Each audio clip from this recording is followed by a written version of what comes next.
Bienvenue dans Conservation Journey, le podcast qui laisse la parole aux personnes et aux organisations engagées pour la préservation de la faune et de la flore sauvage. Écoutez, je vous propose qu'on commence, et puis ceux qui arrivent en cours de route pourront poser leurs questions.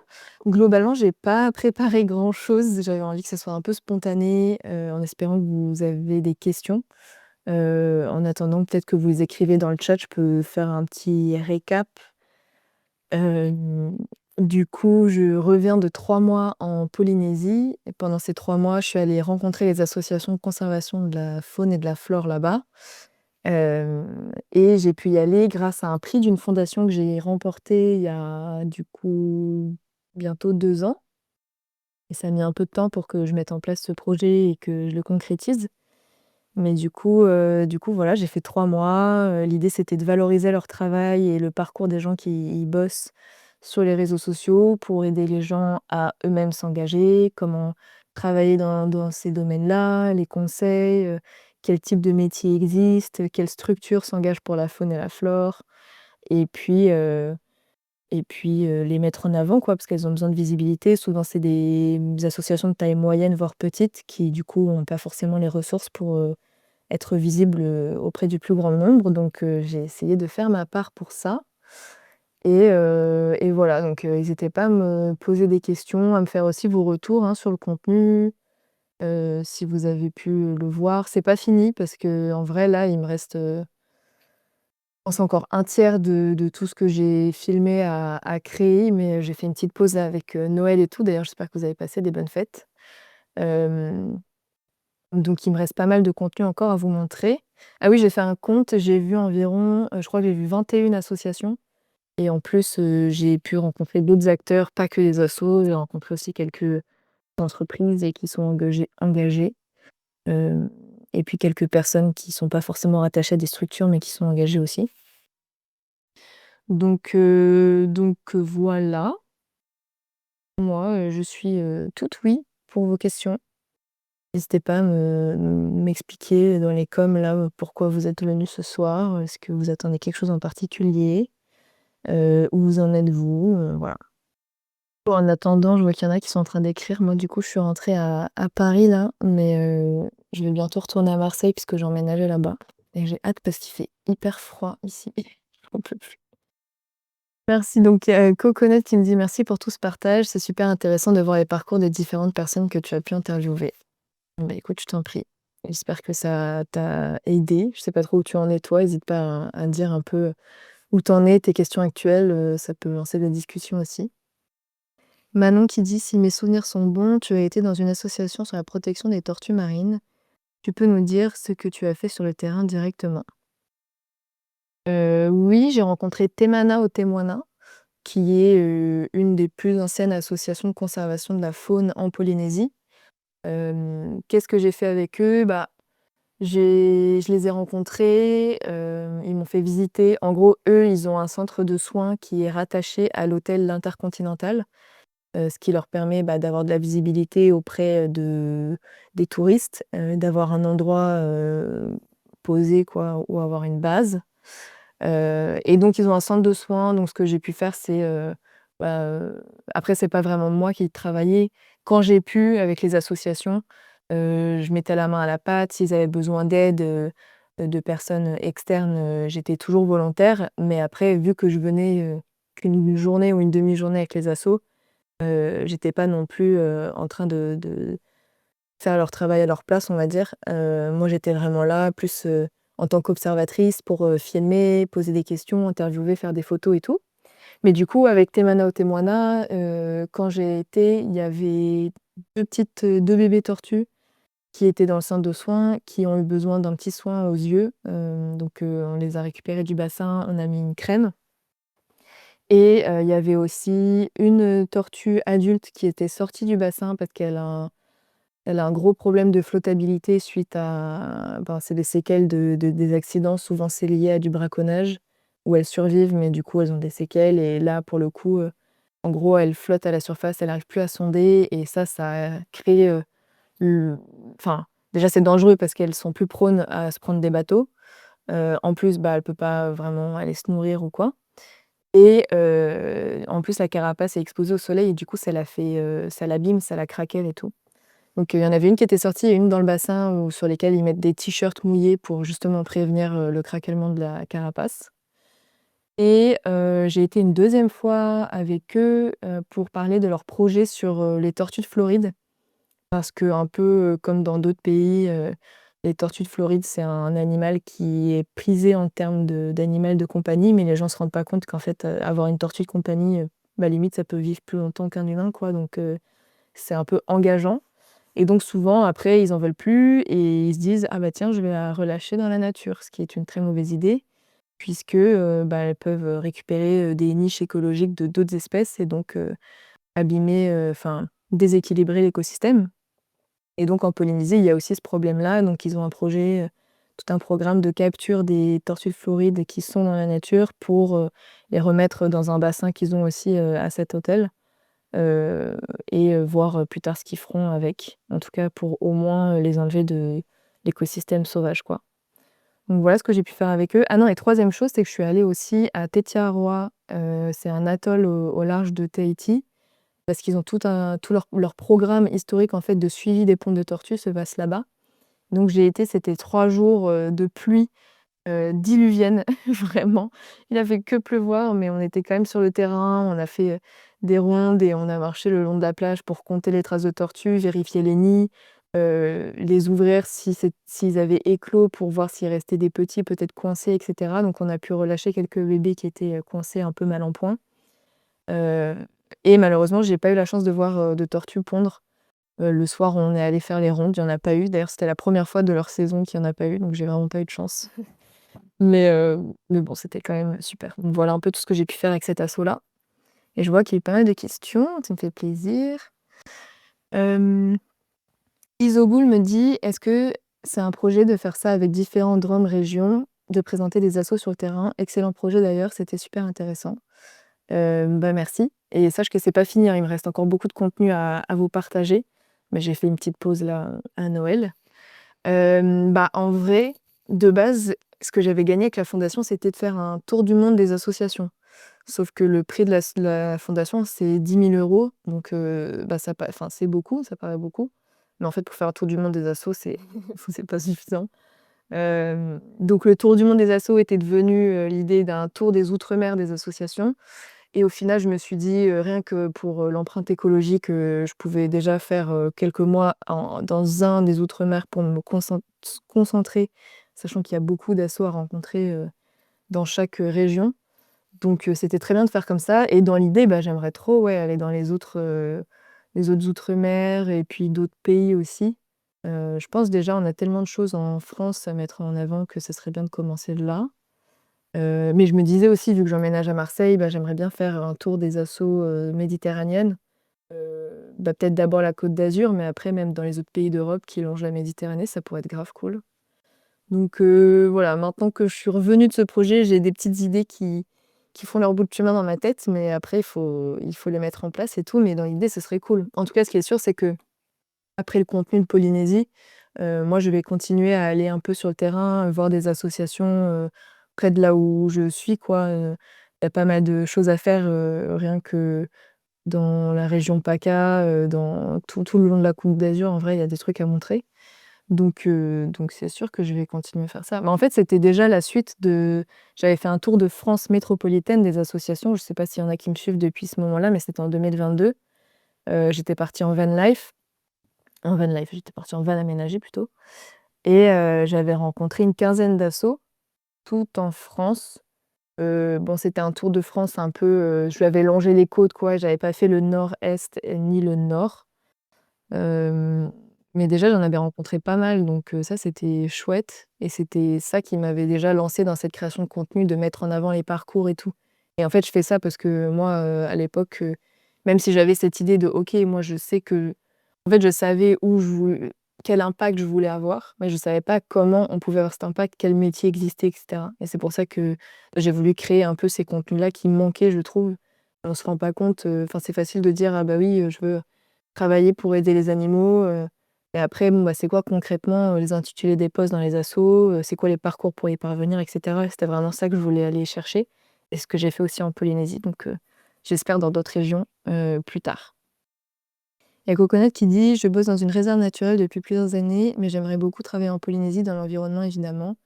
Cela fait des années que je postule chez Temana, Otemoana, Otetiaroa Society. Du coup, c'est chouette de voir aussi les autres assos un peu moins visibles en com. Si jamais tu as des tips ou des recos, je suis preneuse. Je viens de rentrer de 1 mois en Polynésie. J'ai pu discuter avec quelques personnes et ça a l'air assez bouché niveau emploi dans le secteur.» Bah, alors ça, c'est vraiment le truc que bon, tout le monde va te dire, c'est bouché, c'est compliqué, tu pas payé et cetera. Heu, il y en a qui, en fait, c'est chacun fait comme il le sent. C'est sûr que si tu veux te faire beaucoup d'argent, il faut pas se lancer dans l'environnement.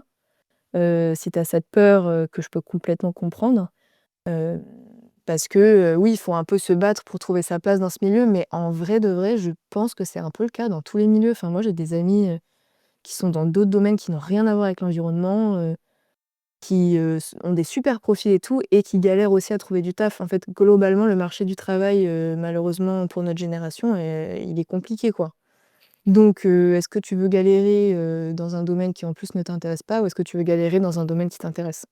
C'est un peu ça la question à se poser et après évidemment, bah, il y a des personnes qui sont plus ou moins, privilégiées dans le sens où qui peuvent se permettre, heu, qui n'ont pas, voilà, trop de responsabilités financières et cetera. Après en termes de tips, bah, effectivement, c'est pour ça que j'essaie de montrer des associations qui sont un peu moins visibles. Parce que c'est sûr que quand tu fais tes recherches sur internet, les premiers résultats, ça va être des assos qui sont bons en com, et du coup, bah, faut s'attendre à ce que ces assos-là reçoivent énormément de candidatures spontanées. Après, il faut toujours moi, je conseille toujours de relancer, d'essayer de prendre contact via LinkedIn ou les réseaux sociaux avec des personnes qui ont travaillé ou qui travaillent dans les assos que tu targetes, bah, pour discuter, tu vois? Connaître leur quotidien et ça te fait toujours des contacts en plus. Et les gens se souviendront plus de toi si tu as déjà pris contact avec eux et ils penseront à toi s'ils ont des opportunités. Hem, mais après, ouais, effectivement, essayer d'aller trouver les autres plus petites structures. Hem, ce qui peut aider aussi, c'est je sais pas exactement ah bah si, tu as travaillé dans une réserve naturelle. Ce que j'allais dire, c'est que si tu as un peu des compétences, on va dire, nouvelles, faut pas hésiter à les mettre en avant parce que je sais que, par exemple, il y avait l'association Mokaran Society qui travaille sur les requins marteaux à Rangiroa. Où en gros le directeur de l'asso, me disait que globalement, ils recherchent plus de profils scientifiques parce il y en a assez, mais il a besoin de personnes avec d'autres compétences quoi, type, communication et tout. Donc si, tu es un peu pluridisciplinaire, que tu sais faire plein de choses, faut pas hésiter à le mettre en avant aussi, ça te rend d'autant plus intéressante, pour l'asso et puis surtout, c'est des conseils qu'on a pu me donner que moi aussi j'ai appliqué, mais faut pas trop faut être volontaire d'aider l'asso, avant d'en faire partie, quoi.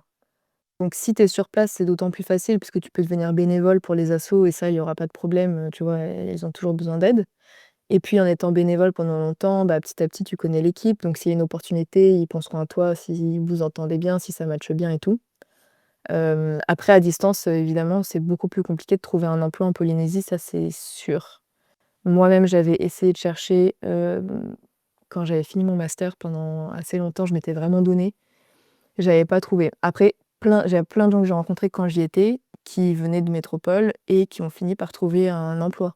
Mais il faut prendre un peu de risque, quoi. Tu as un peu le risque, tu pars en Polynésie, si c'est vraiment là-bas que tu veux aller en tout cas. Voilà, il faudra peut-être que tu te trouves un job, alimentaire, le temps de bien connaître le tissu associatif là-bas. En fait, c'est tellement, tout le monde se connaît parce que déjà l'environnement, c'est un petit milieu. Plus, la Polynésie, c'est petit, donc toutes les personnes qui travaillent là-bas, qui sont biologistes et tout, ils se connaissent. Faut aussi savoir que, bah, toutes les assos, c'est un peu, enfin, c'est aussi pour ça que j'ai créé tous ces outils, c'est pour, essayer d'aider les gens à s'y retrouver dans ce monde qui parfois peut être un peu cruel. C'est peut-être un mot un peu dur, mais vu que le modèle associatif est difficile à maintenir et précaire. Bah, tout le monde est, on va dire, un peu, tendu quoi, parce que, il y a pas assez de gens qui sont embauchés, parce qu'il y a pas assez d'argent. C'est toujours la course aux subventions. Du coup, quand c'est des îles par exemple, bah, elles sont toutes les assos sont en compétition pour les mêmes subventions.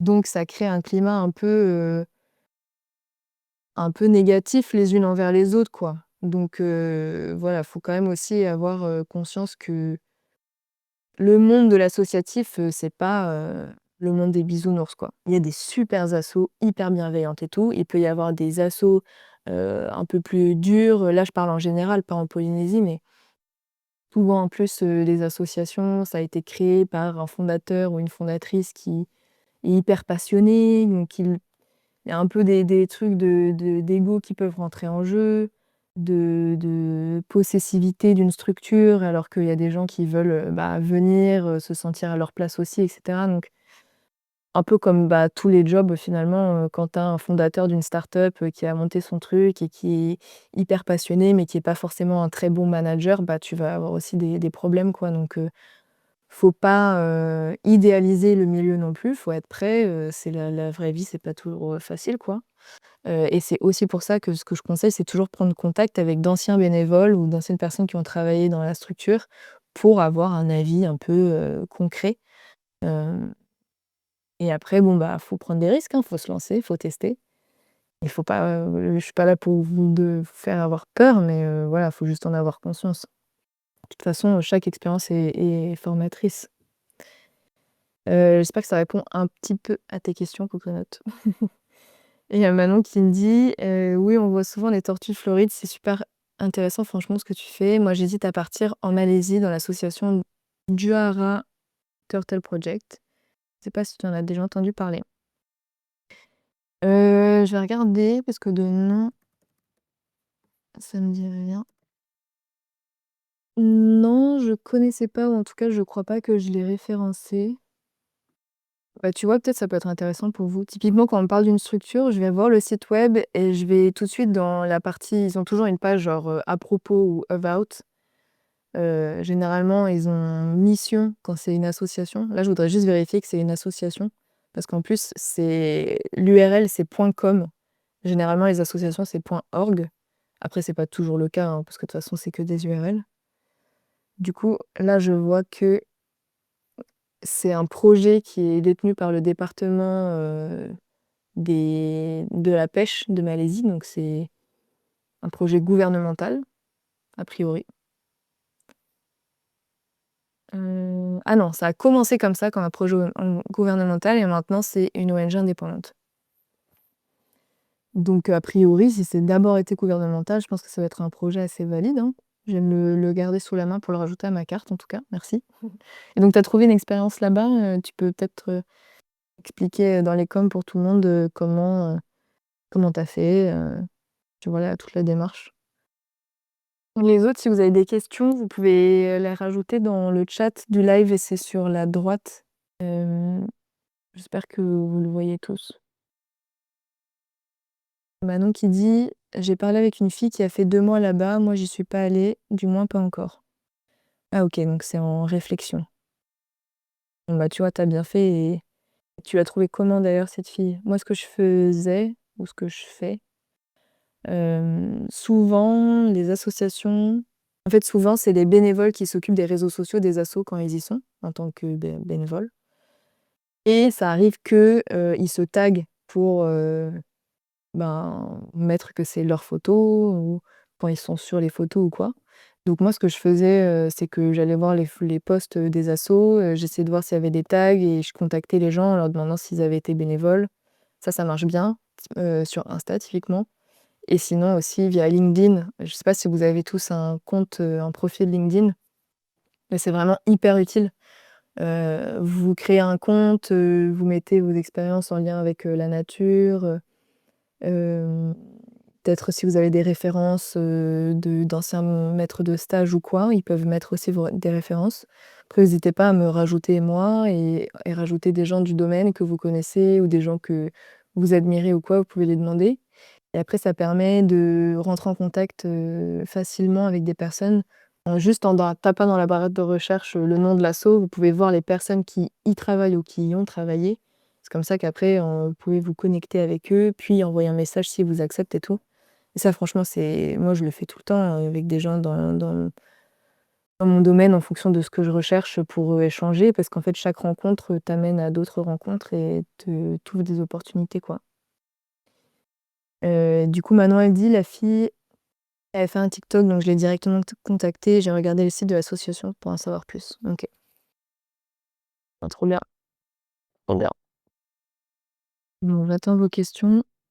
Je réfléchis à ce que je pourrais vous dire ou vous raconter. Après, c'est difficile enfin, je vais pas vous raconter ma vie, quoi, mais j'ai passé 3 mois là-bas, donc c'est difficile de faire un topo. C'est pour ça que je voulais faire plus un Q&A. Je me rends compte que j'aurais dû mettre une boîte à questions sur Insta, peut-être. Alors, il y a Mado qui dit: est-ce que c'est possible de faire un stage avec la faune sauvage de courte durée en étant logé, nourri, genre woofing, mais sans payer? Ou est-ce que c'est une utopie? Alors, c'est possible, mais pas sans effort fourni.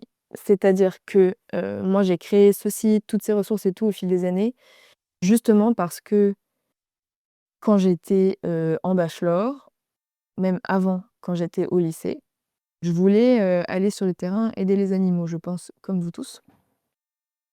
Et en fait, je suis tombée sur des sites qui proposent des volontariats super chers. Déjà, c'était même avant que j'ai 18 ans. J'ai bien compris qu'avant d'avoir 18 ans, c'était 2 fois plus cher parce que, bah, tu es mineur et cetera. Donc j'étais en mode: «Bon, bah, je vais attendre d'avoir 18 ans».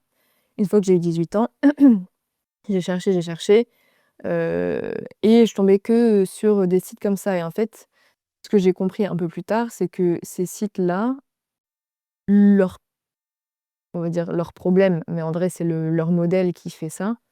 Ils sont pas forcément tous négatifs, mais c'est-à-dire que vu que c'est un intermédiaire en plus, ça rajoute des frais. Hem Et le truc, c'est qu'ils vont souvent dissimuler ou cacher le porteur de projet véritable sur le terrain, parce que, bah, sinon, vous, tout ce que vous allez faire, c'est aller regarder sur le site de l'asso directement, du porteur de projet pour rentrer en contact avec eux. Donc c'est ce que moi je faisais, par exemple. J'allais sur des sites, j'arrivais d'une manière ou d'une autre à retrouver le porteur de projet, puis je passais en direct avec les assos. Donc déjà ça, c'est une première chose, c'est si vous voulez essayer de ne pas payer pour faire des volontariats, il faut être en contact direct avec l'association. Et donc c'est pour ça que moi j'ai créé une carte avec le contact direct des associations et des porteurs de projets. Après ça veut pas dire que, toutes vont dire oui. Il faut plusieurs conditions, c'est-à-dire que déjà, il y a de plus en plus d'associations qui ont des programmes de volontariat qui sont ficelés, heu et qui peuvent être payants.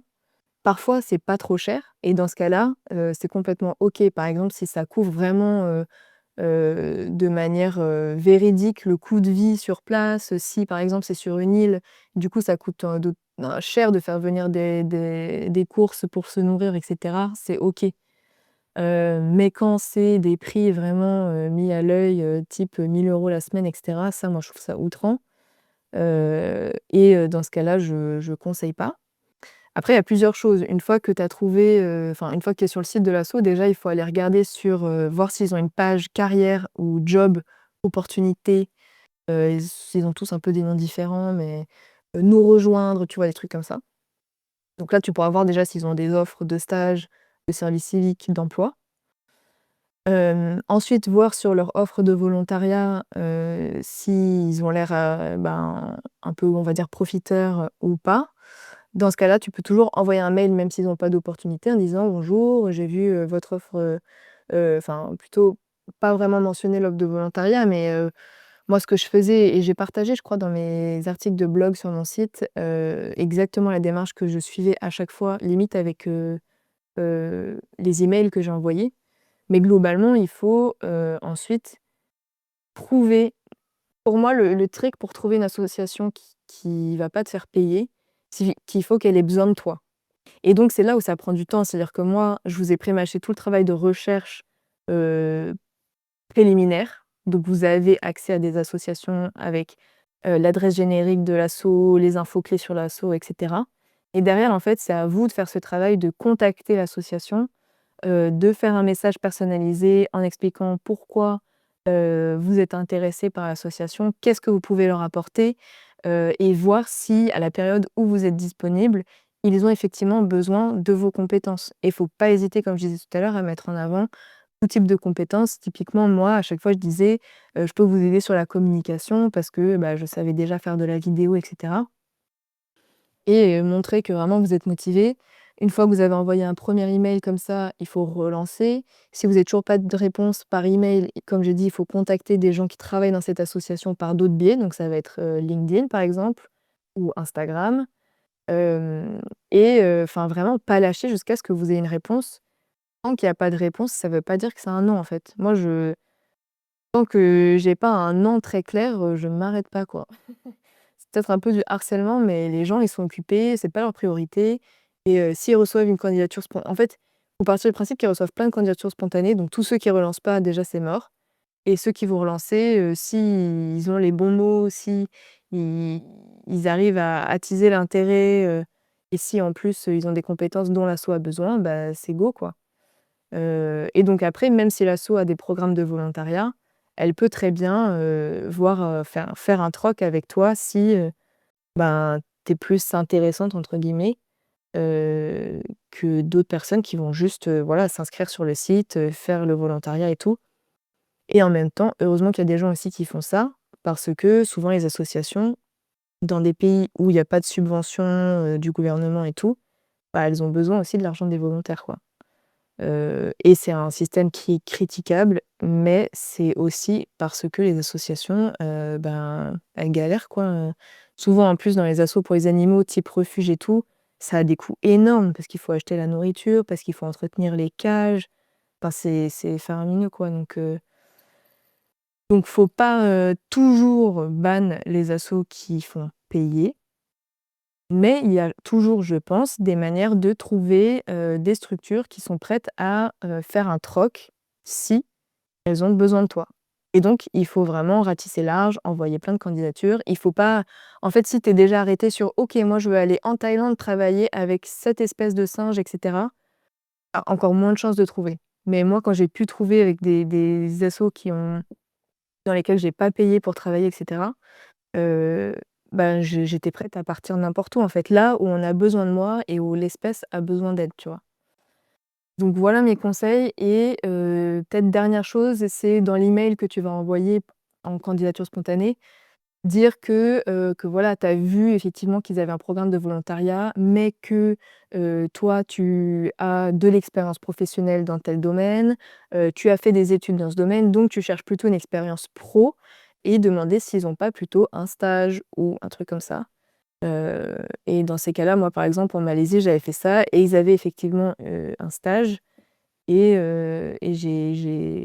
j'ai fait le process pour avoir le stage et d'ailleurs, il m'avait même dit, au final: «Non, on peut pas te prendre pour le stage parce que mes dates correspondaient pas» et j'ai fait la forceuse et j'ai vraiment dit: «Non mais je vous jure, vous allez pas le regretter, même si j'arrive une semaine après, c'est moi qu'il faut prendre et tout» et ça avait marché au final.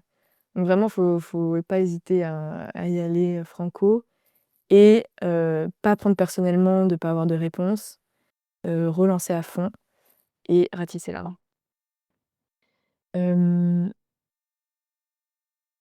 Manon qui dit: «J'ai LinkedIn aussi, je m'en sers jamais, mais c'est pas ce que tu dis». Ouais, franchement, LinkedIn, c'est trop bien pour ça. En fait, si, vos proches, ils ont pas de contact, dans ce domaine, bah, faut utiliser LinkedIn. Il faut essayer d'aller dans des si vous habitez en ville, il y a peut-être des conférences sur le domaine de l'environnement, dans lesquelles vous pouvez rencontrer des gens dans des assos. Souvent, ces gens, ils ont travaillé avant dans d'autres assos, peut-être dans les pays que vous aimeriez aller voir, enfin discuter avec des gens du milieu quoi, c'est vraiment essentiel. Pado qui dit: «Est-ce que c'est possible?» Ah bah non, en fait, j'avais déjà lu.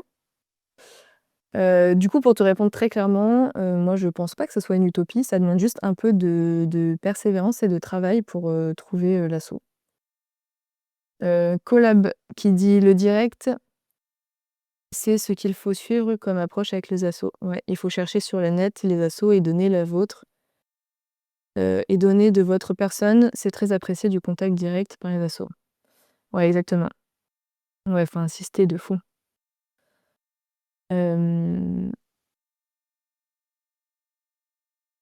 Ouais, Collab Kids, pas facile, mais ils sont à l'écoute des gens motivés et il faut le démontrer. En prime ado. Et vraiment, bon, je sais que enfin, c'est mon cousin qui m'a dit ça à Noël, que mon site, il peut être un peu, peut-être overwhelming parce qu'il y a beaucoup de choses, mais déjà, c'est moins overwhelming que Google, j'imagine. Au moins, vous savez que tout ce qu'il y a sur ce site, c'est, bah, pour vous aider sur ce chemin de conservation. Je vous conseille vraiment de lire mes petits billets de blog parce qu'il y a plein de conseils grave bien, dedans et après, bah, voir si vous voulez ou pas acheter la carte. Après, ce qui est sûr, c'est que, enfin, la carte, j'ai pas des infos, secrètes, hein, dedans. Donc si vous avez envie, vous, de passer tout ce temps à aller chercher sur Google, sur toutes les en fait, le truc, c'est que quand tu tapes, «conservation de la faune dans tel pays» sur internet, les premiers résultats, souvent, ça va être des grosses structures qui ont les moyens, donc parfois c'est des bonnes structures type, WWF ou quoi. Parfois, c'est aussi des structures qui sont pas vraiment des structures, qui ont pour mission, de la conservation qui sont un peu, qui peuvent être un peu shady, quoi. Et c'est parce qu'elles ont du budget pour faire de la com et pour apparaître dans les premiers résultats. Et les petits projets, les petites assos, et ben elles sont mal référencées, elles ont des sites un peu pourris, elles ont pas de réseaux sociaux et cetera. Et donc c'est vraiment, moi, pour ça que j'ai créé cette carte, quoi, pour les rendre un peu visibles à un endroit. Après, il y a de tout sur ma carte, il y a des toutes petites et il y a des assos plus grandes, je pense que, des assos de taille moyenne. Mais ouais, globalement, en gros, moi, j'ai passé énormément de temps à faire des recherches internet pour trouver ces assos, pour vous faire gagner du temps, mais c'est faisable, par vous-même aussi si vous voulez. Manon qui dit: «Moi, j'aimerais trop partir, mais l'anglais et moi, c'est pas du tout c'est pas ça du tout». L'anglais, c'est en pratiquant que ça se fait et surtout de ne pas penser qu'on est ridicule avec l'accent, on manque de vocabulaire, on apprend vite, en fait. Ouais. Oui, de ouf. Bah, l'anglais, oui, c'est un peu nécessaire pour partir à l'étranger, mais il y a pas besoin d'être bilingue, enfin, tu peux juste avoir des bases, pour, la vie, avec, les gens, avec qui tu vas travailler et vivre et après, tu vas apprendre, le vocabulaire, de toute façon, en fait, chaque projet est différent, surtout parce que souvent, c'est des nouvelles espèces, dans des contextes différents, dans d'autres pays, donc tu apprends sur le tas, quoi et bon, si tu parles vraiment zéro d'anglais, c'est compliqué, mais franchement, si tu as une base, tu regardes des films en anglais, sous-titrés en anglais, tu t'entraînes un peu et après, ça va aller, je pense, hein. Ouais, c'est nécessaire. Mais après, bon, il y a plein déjà les outre-mer, bah, ça parle français. Il y a des pays en Afrique où ils parlent français, les anciennes colonies. Hem, si tu parles espagnol, tu peux aller en Amérique du Sud. Et puis après en France, hein, il y a déjà pas mal de choses quand même. Même en Belgique. Mais bon, après sinon il faut se former, hein, pour apprendre l'anglais. Super intéressant, malheureusement, je ne peux pas rester. S'il y a une rediffusion, ça sera super top, sinon à une prochaine fois, merci beaucoup. Je t'en prie! Bonne soirée, bonne année! Hem, plus de questions en tête. Moi, cet été en Polynésie, 3 assos m'ont dit: «OK» pour le bénévolat sans avoir vraiment préparé le terrain avant.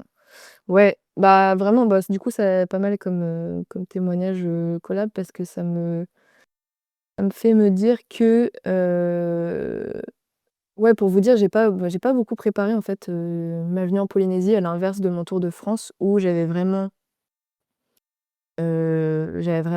tout organisé, je savais chaque jour quel asso j'allais voir et tout, je les avais appelés en amont. Aussi parce que je pense qu'en France, ça se fait différemment, tout le monde a des agendas, même il y avait des assos que j'avais prévu de voir qui avaient oublié, donc j'avais pas pu voir et tout, donc valait mieux que je m'organise comme ça. Mais en Polynésie, c'est tout autre chose. Aussi, je me suis dit: «Je vais pas organiser en avance parce que ça va être trop chiant vu qu'il y a 12 heures de décalage pour, essayer de se caler un moment, 2 mois avant», enfin trop chiant, quoi. Et en fait, j'ai très bien fait parce qu'une fois que tu es sur place quand même, ça se fait facilement, c'est pas grand. Si, toi tu y vas et tu es dispo, bah, tu peux aller quand ça les arrange eux. Et quand je suis arrivée, moi je connaissais quelques personnes déjà dans les assos qui ont pu me filer le contact des autres. Tout le monde se connaît comme je l'ai dit au début et donc après une fois que tu viens de la part d'eux, les gens te répondent et bon après moi ce qui aide, c'est qu'évidemment j'y allais pour, leur rendre service et les rendre visibles sur les réseaux sociaux donc j'étais plutôt bien accueillie. Mais globalement, en vrai, les gens que j'ai rencontrés qui travaillaient dans les assos m'ont toutes dit qu'avant de travailler, ils étaient bénévoles dans une ou plusieurs associations ou ils passaient d'asso en asso. Heu et c'est comme ça qu'en fait tu rencontres les gens, quoi. Après ça devient tes amis, ça devient des collègues et puis derrière tu as des opportunités et ça se fait un peu comme ça, quoi. Oui, le bénévolat, c'est easy de trouver, mais on a besoin aussi de manger, ouais. Bah, ça, c'est plus dans le cas où vous voulez partir, à l'autre bout du monde et que vous connaissez personne. Après, heu, si, tu veux rester en France, il y a de quoi trouver un taf, hein. Sur mon site, j'ai référencé plein de job boards dédiés au monde de l'environnement aussi. Partage plein de enfin, toutes les offres et les opportunités que je vois, je les partage à la fois en repost, si c'est des posts Insta, et je les mets aussi dans le Discord. Là, s'il y a des nouveaux du Discord, il y a un salon qui s'appelle Opportunité Job Stage et je les mets là quand c'est pas des posts Insta. Hem, donc il y a de quoi faire. Mais c'est sûr que si tu pars à l'autre bout du monde, que tu connais personne et tout, en fait, c'est indispensable de commencer par du bénévolat et ce qui peut se faire, c'est, soit tu as économisé un peu en avance pour, te payer, 1 mois ou 2 sur place avant de trouver un taf, soit tu te prends un petit job alimentaire, le temps de t'installer et de te faire ta place, quoi. Mais oui, ça demande un investissement quand même, vu que c'est des places qui sont «chères» entre guillemets parce qu'il y a pas beaucoup de en fait, pour avoir un vrai job en asso, faut savoir que c'est en vrai, c'est comme dans le travail, dans les entreprises, ça coûte cher d'avoir des salariés parce que, il y a plein de charges et donc ça met du temps avant de pouvoir en avoir et c'est aussi pour ça qu'en Polynésie, ils travaillent beaucoup, ils appellent ça des patentés. En fait, c'est comme avoir son auto-entreprise, être auto-entrepreneur, ce que je suis moi d'ailleurs, hem et du coup, ça coûte moins cher à l'asso parce qu'ils payent juste, le service, des gens. Mais bah, du coup, c'est un peu précaire pour, ceux qui sont en auto-entrepreneur et souvent, si tu es auto-entrepreneur là-bas dans la biologie ou la médiation scientifique, bah, tu travailles pour différentes associations et tout et ça peut être précaire dans le sens où, bah, si l'asso, elle a plus besoin de toi, ben, elle te rappelle pas, quoi. Donc voilà. C'est c'est pas évident, mais voilà, c'est faisable, hein, il faut trouver sa place. Oui, il faut se faire du réseau via le bénévolat comme ici. Si tu te fais du bénévolat, les gens sur place vont te guider, ouais. L'asso dans laquelle je bosse, c'est pareil. Ah bah, ça, c'est sûr. Je suis en pleine demande de sup, donc niveau budget, c'est hard. On lâche rien. Bah, j'espère que vous aurez les subventions que vous demandez. Plus comme dans mon cas, il y a pas d'âge pour faire des démarches. Moi, je vais m'installer sur place à la retraite et donner de mon temps. Je suis en train de liquider nos actifs au Canada et hop, on fait le grand saut. Trop bien. Incroyable. Bah, je te souhaite, plein de réussite dans ce beau projet. Et beh, ça fait déjà 45 minutes, hein, qu'on papote ou que je papote. En tout cas, bon, bah, vous savez, mais si vous avez des questions qui vous viennent plus tard, je suis toujours dispo en message privé sur Insta. Et puis, peut-être, qu'est-ce que je peux vous dire pour la suite? Bah, je vous ai dit un peu que, ouais, je pense que je vais continuer. Là, il y a pas mal de contenu encore sur la Polynésie. En janvier, je vais réouvrir les appels d'orientation. Je sais pas s'il y en a qui se sont inscrits sur la liste d'attente ou pas. Mais il me semble qu'il y a pas mal de gens qui étaient intéressés. Mais bon, quand j'étais en Polynésie avec 12 heures de décalage, c'était un peu compliqué, quoi. Donc je vais réouvrir ça. Avec ma développeuse, on va mettre un coup de boost sur le développement du site pour qu'il soit encore mieux. Il y a plein de fonctionnalités que j'ai en tête pour, améliorer le site. Typiquement, pour votre dashboard utilisateur, là déjà vous pouvez mettre des likes sur les assos pour les retrouver facilement et aussi sur les formations. Hem, je vais créer, un nouvel espace asso pour qu'elles puissent publier les assos partenaires puissent publier, leurs offres et tout comme avant. Parce qu'en fait j'ai changé de site, récemment parce que j'avais atteint des limites, techniques. Donc il y a plein de fonctionnalités qui vont arriver là, je pense courant mars ou petit à petit, janvier, février, tout ça. Moi après continuer en Polynésie, je vais, faire des rencontres un peu en Méditerranée, avec des assos sur place. J'ai déjà prévu d'aller voir, les parcs, naturels des Calanques, parc national, tout ça. Peut-être en Corse aussi, parce que j'ai souvent un pied en Corse, ça pourrait être cool et et voilà déjà c'est pas mal en termes de perspective. Merci beaucoup, je dois quitter le live. Bah, bonne année et bonne soirée. Eh bien voilà, je pense que je peux vous faire un bisou. N'hésitez pas si vous avez une dernière question et puis, bah, bonne année. Et d'ailleurs, s'il y en a qui ont des projets similaires, aux miens qui mêlent, voyage, aventure, environnement, tout ça, la fondation qui a fait le prix que j'ai gagné et a refait, un appel à projets, et c'est possible de candidater jusqu'au 31 décembre. Donc c'est peut-être un peu short, mais qui ne tente rien à rien, hein. Si vous avez un projet de ce genre, faut y aller. C'est attends, mais je vous note en fait, c'est, Fondation Go and Live, si jamais. Mmh. Merci. Bon, bah, merci à tous. Bonne soirée, ça m'a fait plaisir de discuter. Ciao. J'espère que cet épisode t'a plu. Si c'est le cas, n'hésite pas à laisser un avis et à partager autour de toi. Tu peux retrouver tous les liens utiles dans la description. Pour rappel, retrouve comment aider les associations partenaires sur mon site conservationjourney.org ainsi que toutes les ressources pour t'orienter. Il y a autant de manières de s'engager pour la préservation de la biodiversité qu'il n'y a d'humains, alors j'espère que ce podcast et toutes mes ressources vous aideront à trouver la vôtre.